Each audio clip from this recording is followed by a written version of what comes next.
a bit of a crossroads here, and the GPS just told me to go this way, but if I go back on 250, like 18 miles, and I've only got 14 miles of range. I mean, I have no idea what these roads are like. There's still snow on the ground up here, and these tires are not at all good for muddy conditions.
So I'm 43 miles into my adventure so far. We're going to try to do a 200 mile day. My last video, I said that I thought that a 200 mile day on the Del Mar was possible, and so today we're going to see if I was right. I'm going to a place that surely a James Bond villain would perish. It's out in the middle of nowhere in West Virginia. I've been to there once before, a long time ago. Say a long time ago. 3 or 4 years ago. Yeah, that's going to be my turnaround point. There's a charger there. Cool place, cool route to test out the bike on an adventure. Not necessarily the capabilities of the bike. I mean, you could certainly do 200 miles in a day on this thing, but can you have fun? Can you see things on this bike and still have fun and still cover a good amount of distance? So that's what we're going to see today. And so far the bike's been great. Zero complaints. It's been a fun ride. I've actually loved it. So we're going to see if I can make it back home. We're almost a quarter of the way through the journey so far, and it is 11 a.m. I've been taking a lot of time to film things, stop, turn around, set up cameras, so I try to get most of my shots in the early portion of my rides. That way I can make up for lost time.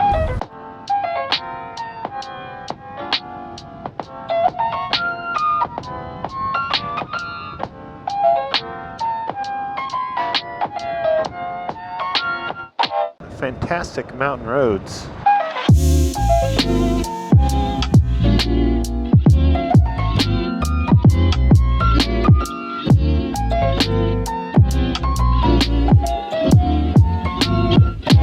A bit of a crossroads here. So this is 250 right here. This is the road that I have been on, and the GPS just told me to go this way, which if I go this way mileage wise based off of this, I'll make it.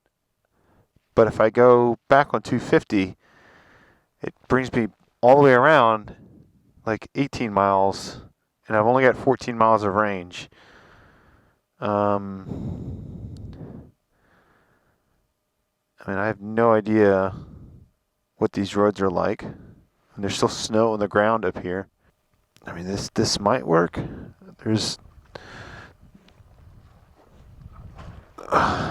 There's tire tracks on it, fresh tracks, which I guess is a good sign. However, it's just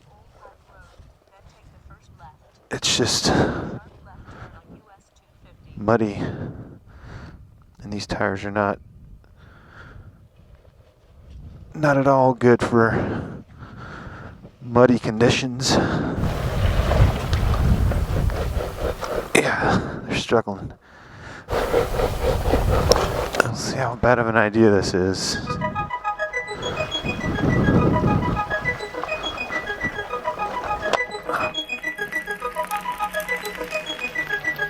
I think we have either a gravel road or a paved road. Looks like gravel. Whew.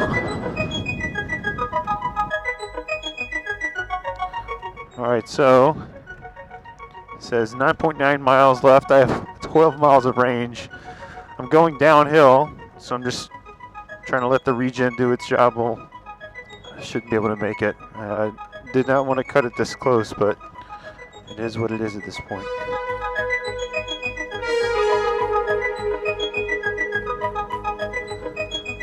There's some spooky looking woods. Oh my god, it's cold. I picked the wrong gloves today. Using my summer perforated gloves. Did not expect to encounter snow up here. It's like 665 down in the valleys. Up here it's not warm. This is the beauty of regenerative braking, is that well, and just going downhill, is that my mileage has not changed. I'm still at 12 miles remaining, and I've got 8 miles left. Just taking advantage of all this down, putting a little bit back into it as I use it. Barely having to use the brakes, just letting the bike take me down. So this gravel road has just turned into a dirt road that is wet, and I'm just sliding all over the place. These tires are great on dry stuff, but not if it's wet and you're off-road. It's going to be a challenge. Got these hairpin cambered turns that is not a pleasant experience going down.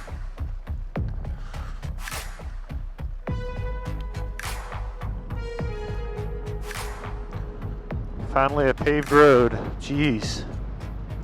You know, my GPS settings, I unchecked avoid unpaved roads, and it definitely found me an unpaved road. I will definitely check that box.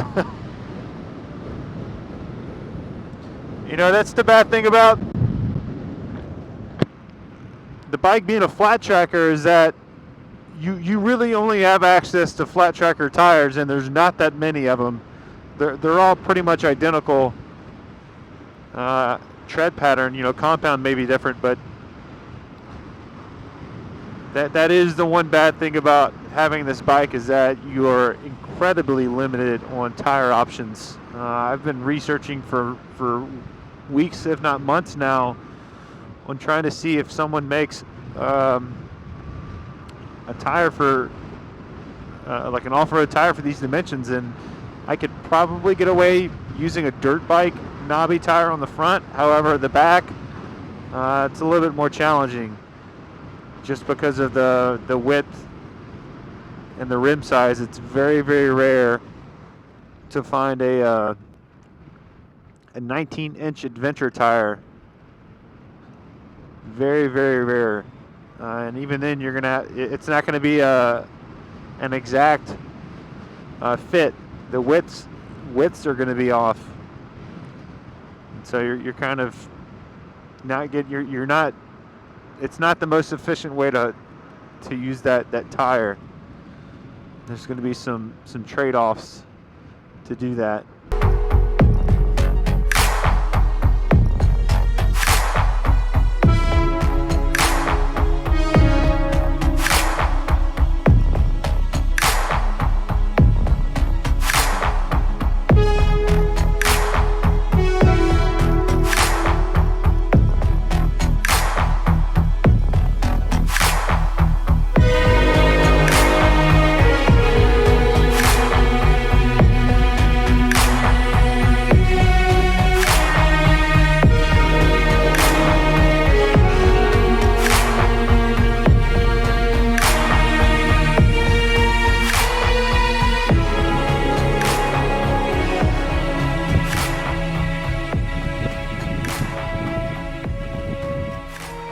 My little adventure through the woods cost me an hour that I didn't anticipate using.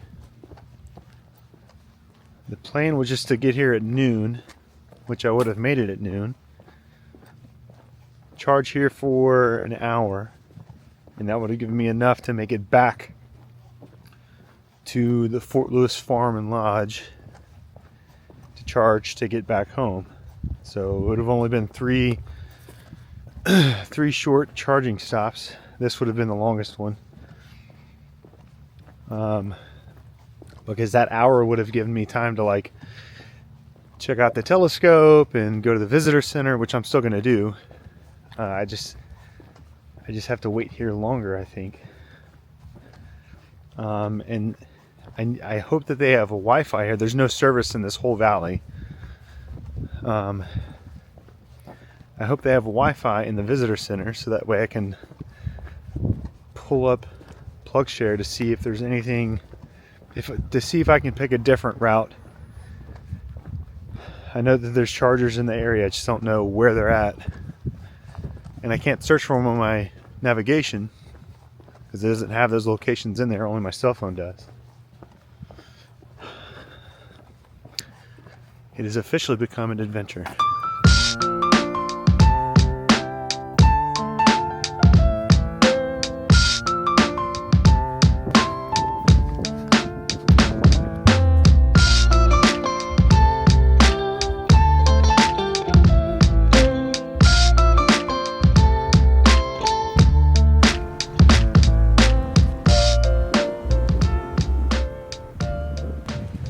It's 56 miles to get back to the lodge.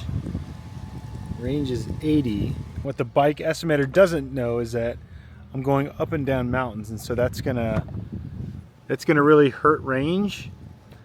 When I left, it said 96 miles or something like that. That's how much range I had when I left the lodge the first time. And I got here with like maybe 12 left, and I only went 50 something miles. So it's one thing I don't like about the Del Mar is the range estimation algorithm. I wish it was based purely off of previous 20 or 30 miles ridden. But it just doesn't do that. It's like as soon as you charge it, it just completely wipes your previous riding history away. So if I charge it to 100% now, it doesn't matter. It will always say 113 miles, which is never true for where I'm riding. So I hope that that's something that LiveWire changes. Maybe that's a setting that you can check or uncheck. So right now I'm just debating. Right now I'm trying to decide how much I want it to charge. It's at 76% now. I will probably wait until it's at 90% and then start riding back. Even though I'm going over mountains, generally I'm going down in elevation, so it shouldn't theoretically cost me as much energy to get back as it did to get here. So yeah. Alright, so we are at exactly 99 miles into the trip. Estimator says 102 miles, 90% battery. That's not going to hold up. We definitely do not have 102 miles of range. You know, I'm constantly doing a review in my head of the Del Mar, because I know that people, you know, they do want to know how the bike is and stuff. And you know, with LiveWire, it's like, to me, it really all boils down to the software. As a motorcycle, it is fantastic. It is a blast to ride. To me, I think it's a good-looking bike. Handles so well. As a motorcycle, it does everything that I want it to do. However, it's like the software. To me, that's where it's kind of tripping over itself. Like right now, I have a warning triangle on, and I have no idea why. Obviously, there's a maintenance menu and some fault codes that I can go look at, but without like a fault code book or a way for me to know what the faults are, I have no idea why. And because it's in a fault, look, I can't turn on cruise control. It just won't. I can turn it on, but I can't set the speed because there's a warning. Like, why? Why can't it tell me? Why can't it tell me what's wrong? You know, and then the range estimation. It's like with, you know, there were obviously there were things that the LiveWire 1 did not get right, but I feel like what it did do right is software. Range estimation was incredibly accurate. You knew how much consumption you had based off of the watt hours per mile. You know, that could use a little bit of work too in the LiveWire 1. I want to see real-time consumption. You know, how many watt hours am I taking at the throttle? But for the most part, especially when it comes to range estimation, the LiveWire 1 was great. You had a long range mode, you had a short range mode, meaning you know, the algorithm would read the last 20 or 30 miles, or it would read the last 50 to 100 feet based on your speed. That was great.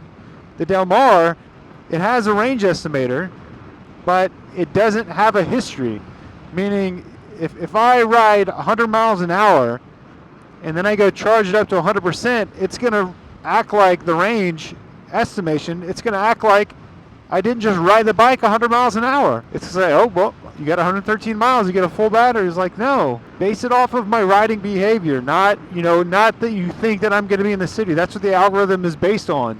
When you first start off, it thinks that you're going to be riding in a city, so it's going to give you a range estimation based on lower speeds. Well, I'm not going lower speeds. Like, it's very rare that I go those lower speeds. It's small things like that override or make the overall experience less. I don't know, and I'm rambling, and I really don't mean to. You know, I try to think of if I were a brand new rider, if this was my first motorcycle, and I had no experience at all with, especially with electric motorcycles, I would be very frustrated. This would be a very frustrating experience. I mean, I'm frustrated, and I have a lot of experience with electric motorcycles, and again, for me, it's purely software. Like, and I say software, I mean like the user interface, the app, stuff like that. Like I said, as a motorcycle, oh, it is fantastic. The physical nature of the Del Mar is awesome. The hardware side is just impeccable. It's great. Build quality is just incredible. You know, you get on the bike, you're like, man, this is a solidly built bike. Nothing rattles on it. Nothing feels cheap. It's just a very well-made bike. But it's just that software side. Like, we gotta tighten this up. It's not where it needs to be. It needs to be better. So I'm in Warm Bath Springs, and those are the warm springs right there. They built a massive structure over the actual bath, and you can go and sit in it. It might have to be a follow-on adventure.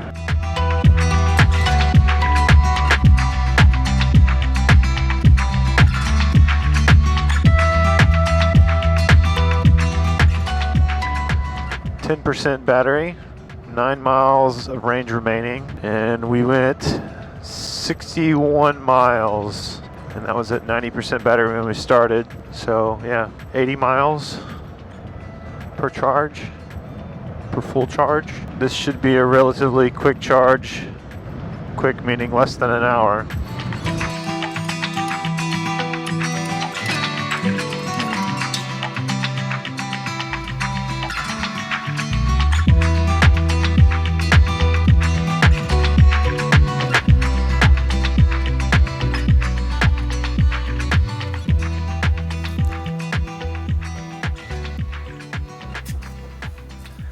I think every building on this lot is an inn, or like you can stay in it. This big building, this lodge right here, you can stay in the actual silo. There's 3 floors to it. All these cabins you can have, and they're super nice inside. You can stay in each one of these rooms, it looks like. Very, very cool. Very secluded property. I think if you wanted to get away, look, these 2 cabins, they overlook the whole valley. And they're, like I said, very, very nice inside. Very modern inside. Modern, I mean, it's rustic, but it's new. Really, it seems like it's new. Some people would even say that it's bougie. I mean, what a place. And you have this big outdoor area. It's got bathrooms in it. I don't think you can cook there, but it's got fireplaces. It's got a cook place or a cook setup in the fireplace if you wanted to. Very, very nice. We're still at 31%. Still got a little ways to go. More exploring to do.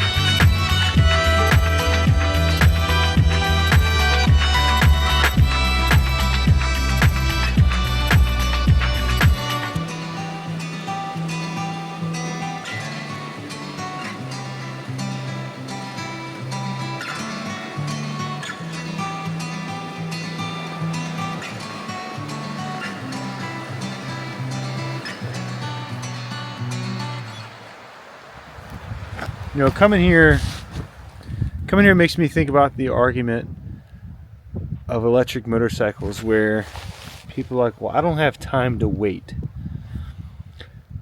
And it just makes me, one, appreciate that I have an electric motorcycle, because had I not had the need to charge at this place, there would have never have been an impetus for me to come here. Because I live relatively local. I'm only 40 miles away.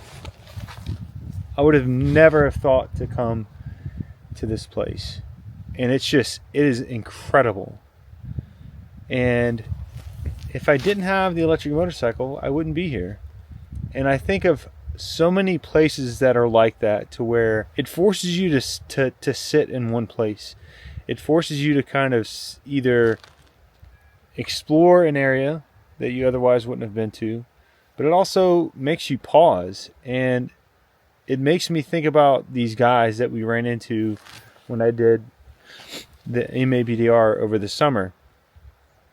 And these guys, they're on gas bikes. It was like our 4th or 5th night, and we were a couple hundred miles into the trip by this point. And these guys were hauling going through this route. It's a 1,000-mile route. And these guys had left like the day before at the start point. So what we had done in a few days, maybe it was 2 days, they'd gotten to us by day 2 or 3.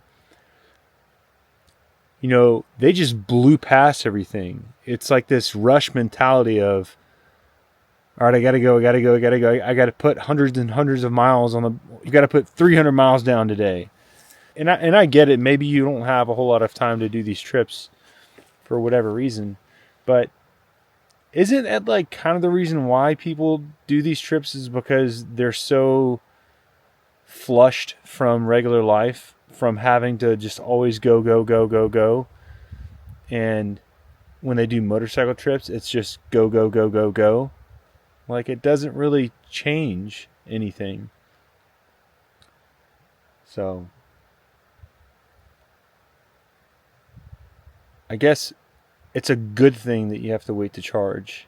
It's a good thing for me, because it forces me to just stop and really kind of take in where I'm at.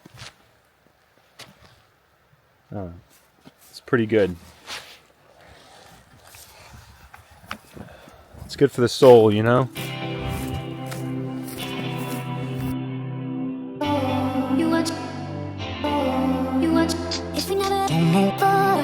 Someone's gotta change.